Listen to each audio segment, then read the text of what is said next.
So hello knockouts, Tonya TKO here, and right now we are at the new location and we are filming with Keith, whose family is originally from Scotland. However, he was raised for 30 years in Namibia, so he knows Africa, the South, the West. He lived in Nigeria for 4 years, and he's going to give us information on how Lagos works. He's going to educate us.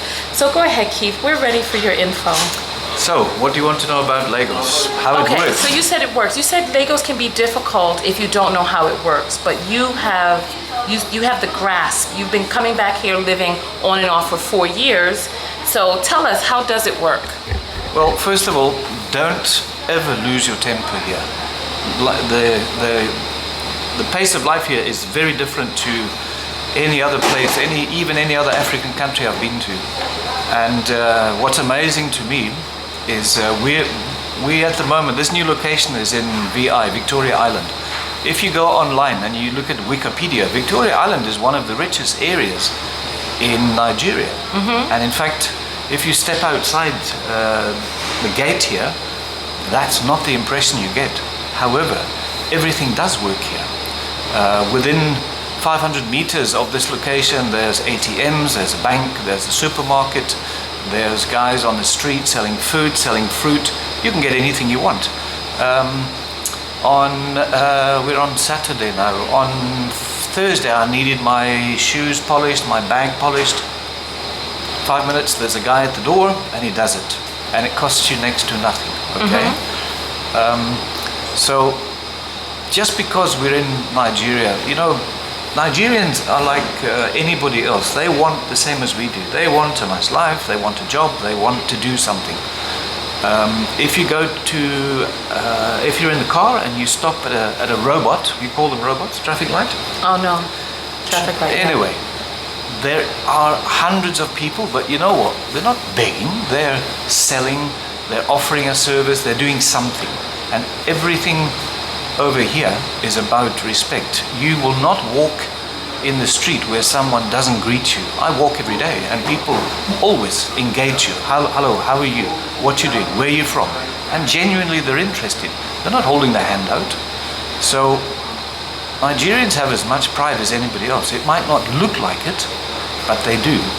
And as long as you understand that, everything works. We have a problem in this country with power from NEPA. We have very little power off the grid.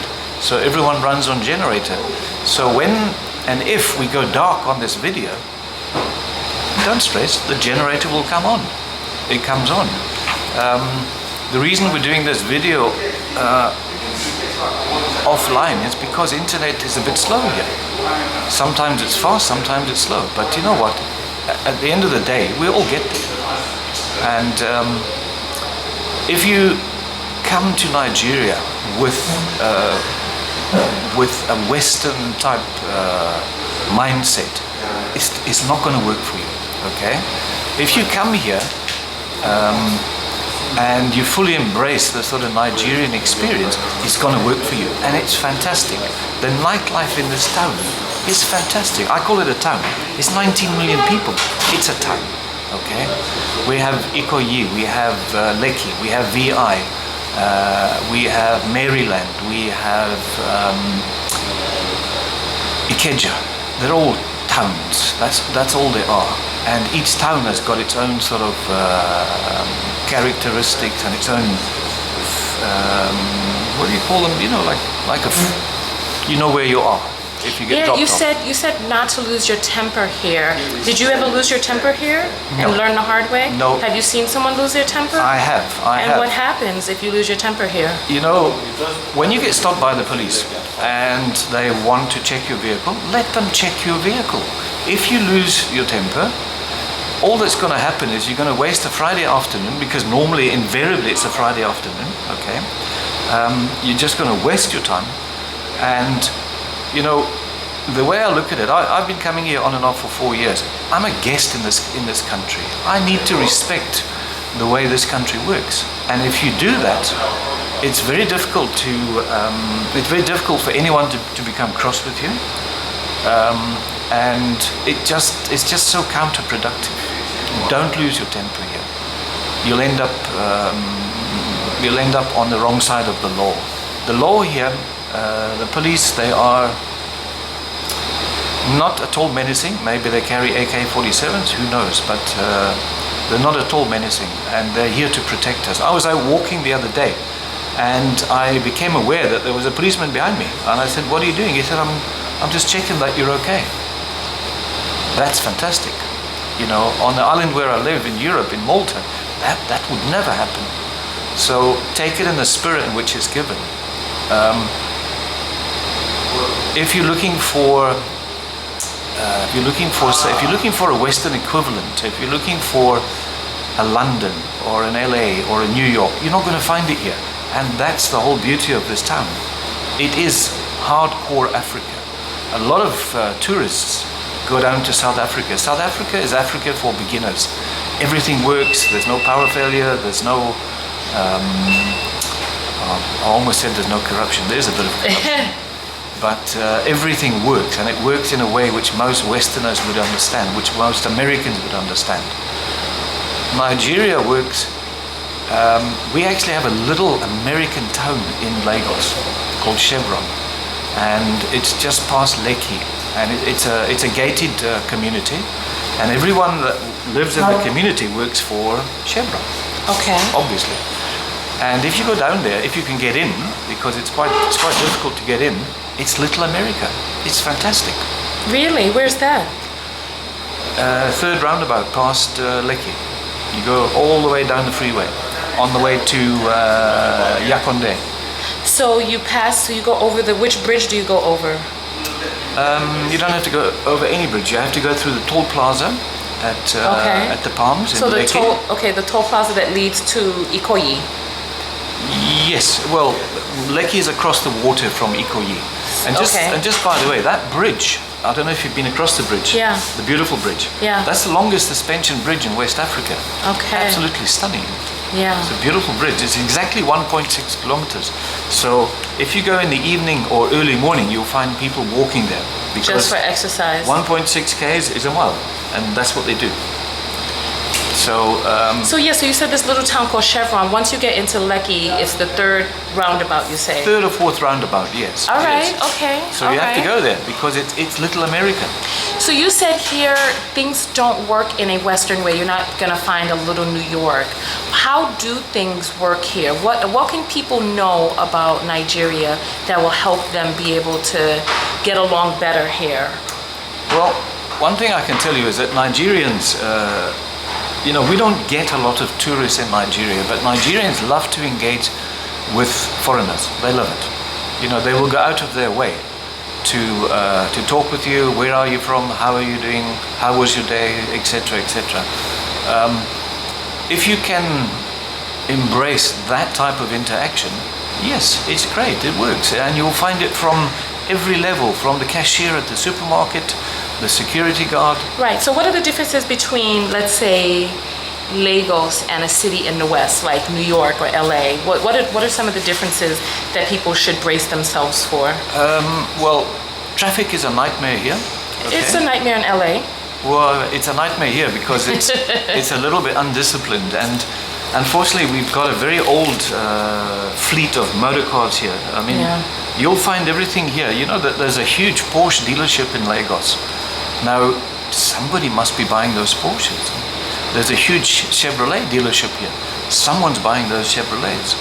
If you look at the vehicles on the road, you've probably seen if you've been around. Yeah. It's all what you would call SUVs. It's mostly large American type utility, either pickups or, however, they've all got a dent in them.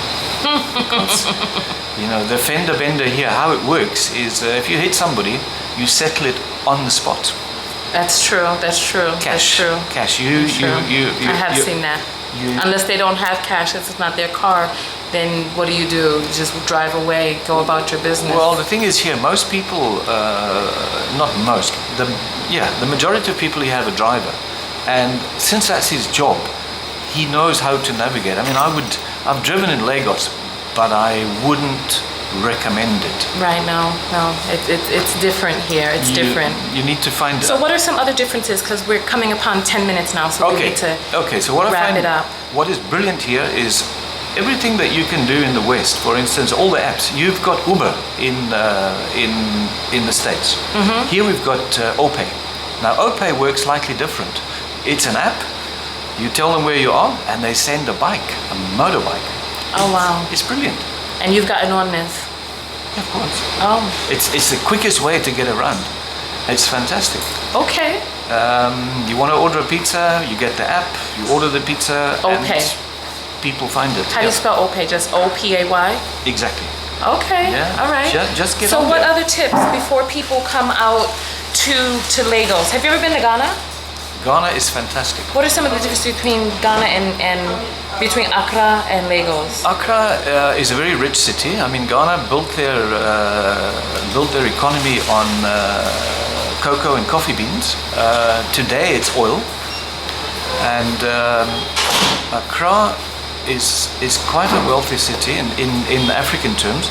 And the difference between Ghana and Nigeria is that Ghana gets a lot of tourists, bona fide tourists. Okay. Nigeria, we don't get a lot of tourists here. And Why do you think? Well, the government has recently introduced what they call a visa at airport. So it's no longer a nightmare to try and get a visa here. You can just arrive at the airport. You can prepay, or you can buy it at the airport. So you think the visa is the reason that Nigeria doesn't have more tourists? No, the reason we don't have more tourists is that we don't have the infrastructure. You know, if you want to go to Abuja, now Abuja is 500-600 kilometers from Lagos. In the West, you could conceivably drive that. You can't do that here because, first of all, the condition of the roads is not very good, and also it's not out of town. It's not that safe. What do you mean? You might be kidnapped, or you might be hijacked. If you drive outside of Lagos. Yeah, I've driven to Ibadan, which is 130 kilometers, and you went to Ibadan? Yeah. Oh wow! I heard it's rough there. Ibadan has one of the oldest universities in Africa. Actually, it's our driver. I said to my driver, Ibadan is a big place, and he said, no, it's very, very small. 2.1 million people. Okay. I suppose if you come from Lagos with 19 million, Ibadan is a small place. Wow. The road is a nightmare, but they are busy fixing it at the moment. There are brilliant tourist attractions all around this country, but the problem is just getting there.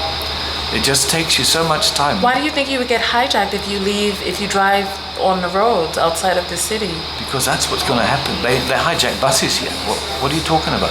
When you say hijack, what do you mean? Just have guns out in the middle of the road? Okay, what they do is invariably, in the olden days, hijacking was restricted mainly to expat workers. These days, hijacking, it's a business. It's a cash business. They're not, generally, they will not hurt you, but they want your watch. They want, if you've got nice Nike running shoes, they want your shoes. They want just anything that you have of value, but they're not likely to kill you. But then what about the kidnapping? Kidnapping, again, is for money. Our governor up in Kano, actually the Emir of Kano, Fashola, he used to be the governor of the Reserve Bank, his mother was kidnapped. Now, if you're going to kidnap the Emir of Kano's mother, and again, it was for money. So how does a person know, how do you know when a kidnapping is about to happen, and what do you do? No, I don't think you do anything. No, how do you know when one is about to happen? You said it's a business here, so there must be a technique. Yeah, well, I mean, look, if you do venture outside town, and I'm talking, if you go 100, 200 k's out of town, 200 kilometers out of town, you will find bandits on the road. But again, how do you know that they're bandits? Do they have masks on their face? They don't have masks on their face. So how do they get your car to stop? What happens? They will just... they have guns in the air? What happens? Yeah, exactly. So they're just standing out there, they have guns in the air, and then your car is coming by. Do they shoot out your tires? Do they just tap on the thing? No. Do you have to speed past them? Is the road blocked? No, generally you just stop. If you find anybody in the road, because look, outside town we have a lot of army presence here, roadblocks, which is great because it makes you feel safe. But sometimes the guys on the roadblock, they're not army, you know. But they're dressed up in uniforms? Yeah. I mean, a camouflage uniform, you can buy it from, you can buy it online, you can buy it on Amazon if you like. Okay, so you see a roadblock, there are people there in uniform, you don't know whether they are official or unofficial, so you stop and then they start asking for your things. Yeah, of course, that's exactly what they do. And then you just give it up and you won't get hurt. No, in Nigeria you can rent policemen. When I went to Ibadan last time, we rented 2 policemen, fully armed, and they drove with us in the vehicle. Inside the vehicle? Yeah. Okay, how much does it cost to rent a policeman? I have no idea.